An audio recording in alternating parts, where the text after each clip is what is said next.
Hello, सुप्रभात बच्चों। कैसे हो आप सभी। मैं Shrimati Geeta Saini M N international school Malakheda कक्षा 8 की संस्कृत की पाठशाला में आप सभी का स्वागत है। बच्चों, आज हम हमारी संस्कृत की पाठशाला में आपकी संस्कृत की पुस्तक रुचिरा के 10वें पाठ है, यानी 10वां पाठ नीति नवनीतम लेकर के आए हैं।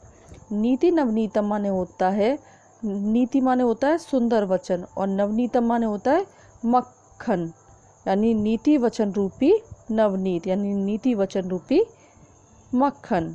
तो चलिए, अब इसमें क्या है, जो हमारी पिछली कक्षा थी उसमें हमने क्या किया था, इसके जो 3 श्लोक थे उसके बारे में हमने अध्ययन किया था। अब इसके बाद में अब हमारा जो 3 श्लोक और है उनके बारे में हम आज की कक्षा में अध्ययन करने जा रहे हैं। तो जो हमारे 3 श्लोक थे उसमें हमने क्या बताया था, पहले में क्या बताया गया है, इसको मैं आपको संक्षिप्त में बता रही हूँ, विस्तार से नहीं बताऊँगी, क्योंकि विस्तार से हम अपनी पिछली कक्षा में बता चुके हैं। मैं आपको वीडियो भी भेज चुकी हूँ, तो अगर आपको विस्तार से जानना है तो आप वो वीडियो आप देख सकते हैं। तो देखिए, पहला है अपना अभिवादनशीलस्य नित्यम वृद्धोपसेविने, यानी प्रतिदिन वृद्धों की सेवा करने वाले के और अभिवादनशील व्यक्ति के आयु, विद्या, यश और बल ये चारों बढ़ते हैं। ये तो हमारे में क्या था, पहला श्लोक था कि जो व्यक्ति वृद्धों की सेवा करता है प्रतिदिन और अभिवादनशील होता है, यानी सभी का सम्मान करता है, उसकी क्या है, आयु भी, विद्या भी, यश और बल ये चारों उसके बढ़ते हैं।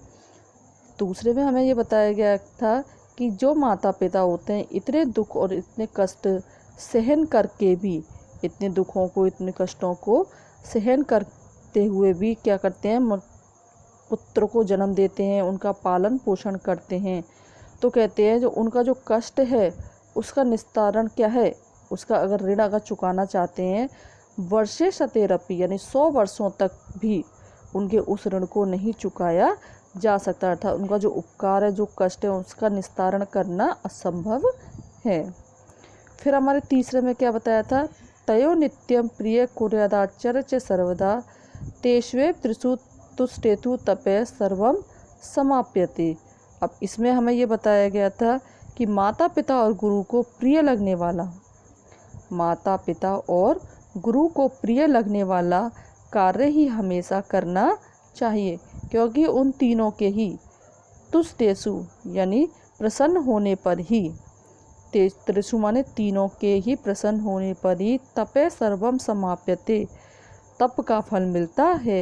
यानी माता पिता और गुरु जब तीनों ही प्रसन्न होते हैं तो ही हमें उस तप का फल मिलता है। तो इसलिए क्या है, जो उनको अच्छा लगता है हमें वही कार्य करना, हमेशा करना चाहिए। तो इस तरह से क्या था, आपको 3 तो बता दिए थे। अब आज की कक्षा में हम लेकर के आए अपना 3 श्लोक, चौथा, 5वां और 6ठा।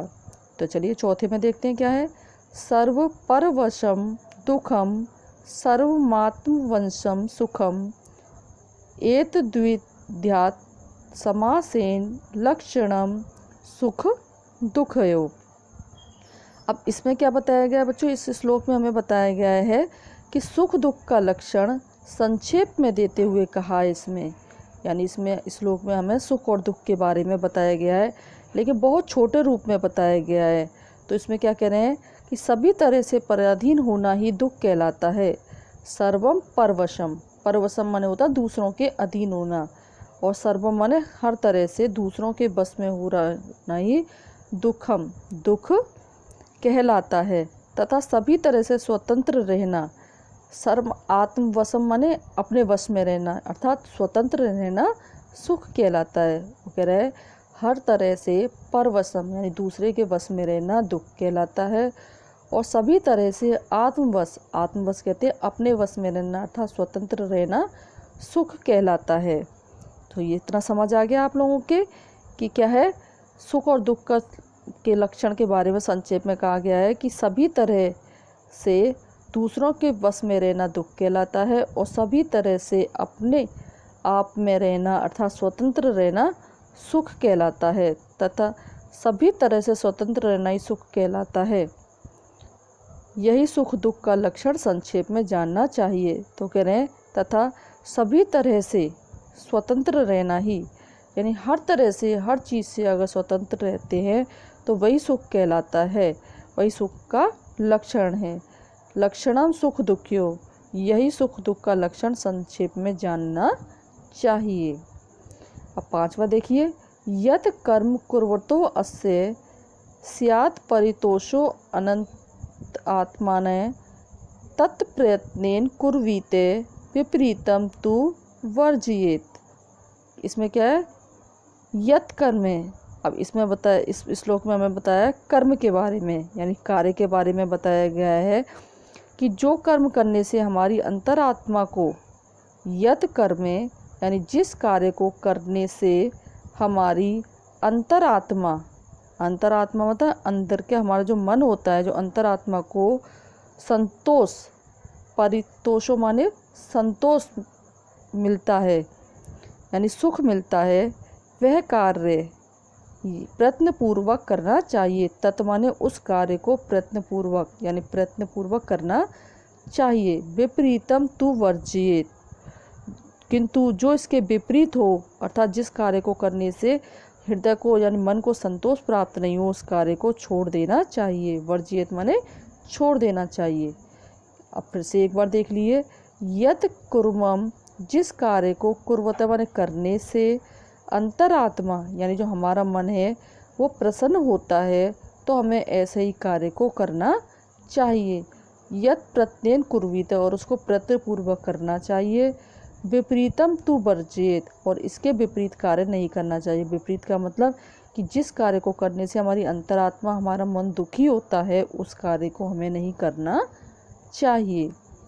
हमारा अंतिम पद्य है, दृष्टिपूतम नेसेत पादम वस्त्रपूतम जलम पिबेत सत्यपूतम वदेद्वाच्यम मनहे पूतम समाचरेत।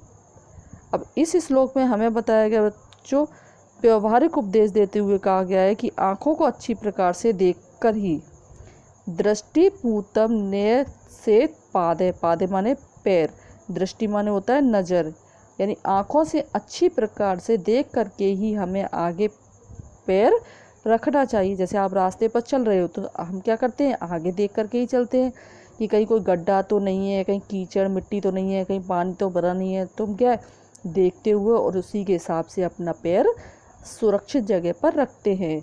तो वही बताया गया है कि आँखों से अच्छी प्रकार देख करके ही हमें आगे पैर रखना चाहिए।